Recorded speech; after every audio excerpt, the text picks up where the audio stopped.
كل سنة وانتم طيبين ورمضان كريم، ربنا يتقبل منا ومنكم صالح الأعمال يا رب، اللهم أمين. هنعمل النهاردة أحلى صينية بسبوسة هتعجبكم جدا إن شاء الله.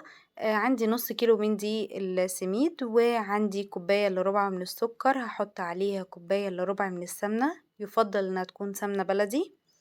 وكمان هنحط كوباية إلا ربع من اللبن، و3 معلقة كبيرة من جوز الهند، و2 معلقة كبيرة من عسل الجلوكوز أو الشربات التقيل بتاع الكنافة أو عسل النحل.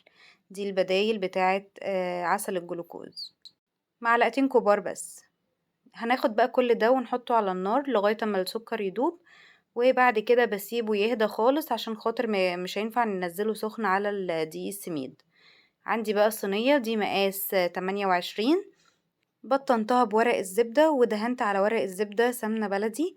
ده كده بقى الخليط بتاعنا جاهز خلاص بقى، زي دمع العين. هنزل بيه على طول على دي السميد وهقلب فقط، مش هقلب كتير، يعني مش عايزة عجن، انا بقلب بس عشان خاطر كل المكونات بس تمتزج مع مع بعض وخلاص كده. يعني مش هنبالغ في التقليب.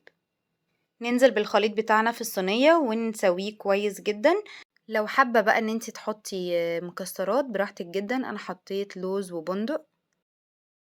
والفرن بكون مشغلاه على درجة حرارة 180، هحطها في رف اوسط بتاخد حوالي نص ساعة، او ممكن تستني لغاية ما تلاقي الجوانب كلها بقت لونها اللون الذهبي يعني، تفتحي ممكن الشواية عليها، او ممكن لو انت شايفة ان الفرن بتاعتك كويسة جدا يبقى هتتحمر من فوق وتحت مع بعض.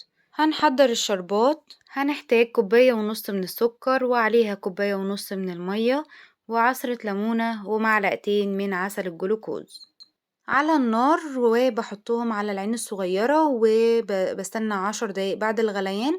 ولازم تخرج البسبوسة على طول نحط عليها الشربات، البسبوسة تكون سخنة والشربات يكون سخن. بسيبها وبغطيها علشان خاطر تشرب الشربات بتاعها كله، وما باجيش جنبها، يعني بسيبها حوالي ساعتين 3 كده مثلا بتكون شربت الشربات. ويفضل من قبلها بليلة بكون عاملاها لو انا هقدمها تاني يوم مثلا يعني. انا الحقيقة سبتها ساعة بس وكانت بالشكل ده، كانت لسه فيه بس شوية شربات صغيرين، بس كان طعمها جميل جدا. يا ريت تجربيها وتقولي رأيك فيها. تقدري ان انتي تحطي عليها اي صوص مثلا انتي بتفضليه او نوتيلا، وتتقدم بألف هنا وشفا. قد ايه جميلة ولونها جميل تحفة جدا، هتعجبك ولونها موحد تحت وفوق.